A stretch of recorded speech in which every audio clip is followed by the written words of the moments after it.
YCP హయాంలో చంద్రబాబుపై పెట్టిన తప్పుడు కేసులు తేలిపోతున్నాయి. అధికారుల్ని బెదిరించి అడ్డగోలుగా పెట్టిన కేసులకు ఆధారాలు లేవన్న విషయం స్పష్టమవుతుంది. ఇప్పుడు వారంతా ఆధారాలు లేవని చెబుతున్నారు. చంద్రబాబుపై స్కిల్ డెవలప్మెంట్ సెంటర్లు case, fibre net, inner ring road, assigned భూములు, మద్యం వంటి కేసుల్లో చంద్రబాబు ప్రధాన నిందితుడిగా చేర్చారు. ఒక్క దాంట్లోనూ నిర్దిష్టమైన సాక్ష్యాలు లేవు. చివరికి స్కిల్ డెవలప్మెంట్ కేసులోనూ ఏమీ నిరూపించలేకపోయారు. చంద్రబాబు హయాంలో మద్యం అక్రమాలంటూ పెట్టిన కేసులో ఆధారాలు లేవని ఫిర్యాదుదారు సిఐడికి తాజాగా చెప్పారు.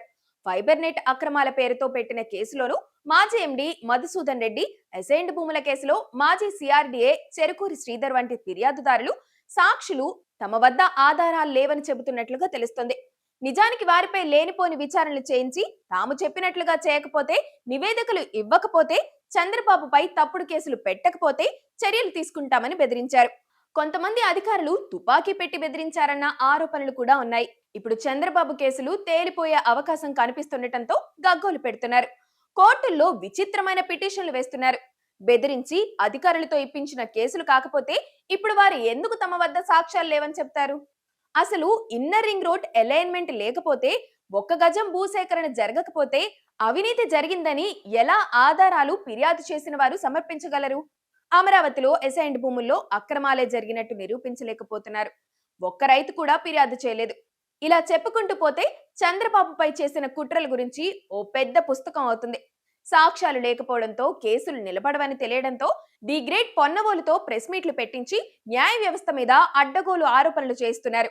చంద్రబాబును అరెస్ట్ చేసిన రోజు అసలేం జరిగిందో న్యాయ వ్యవస్థలో అందరికీ తెలుసు. అయినా ఏమీ తెలియనట్లుగా పొన్నవోలు వైసీపీ నేతలు కళ్లు మూసుకొని పాలు తాగిన పిల్లిలా వ్యవహరిస్తున్నారు. ఇవన్నీ తప్పుడు కేసులని స్పష్టత వస్తున్నప్పుడు ఇలాంటి కేసులు కుట్రలు చేసిన వారిని వదిలిపెడితే అది వారికి మరింత ధైర్యం వస్తుంది. అధికారులను బెదిరించి ఎవరు తప్పుడు ఫిర్యాదులు ఇప్పించారో, దానికి దారి తీసిన పరిస్థితులేంటో మొత్తం బయటకు తీయాలి. సీతారామాంజనేయులు, కొల్లి రఘురామరెడ్డి, సంజయ్ వంటి వాళ్లు చంద్రబాబుపై తప్పుడు ఆరోపణలు చేయడానికి అన్ని లైన్లు క్రాస్ చేసేశారు. ఓ నేరస్తుడితో చేతులు కలిపి వీరు నేరస్తులయ్యారు. తప్పుడు కేసులు పెట్టిన వారిని బోనులో నిలబడితేనే మరోసారి చట్టాన్ని దుర్వినియోగం చేయడానికి వెనుకాడతారు.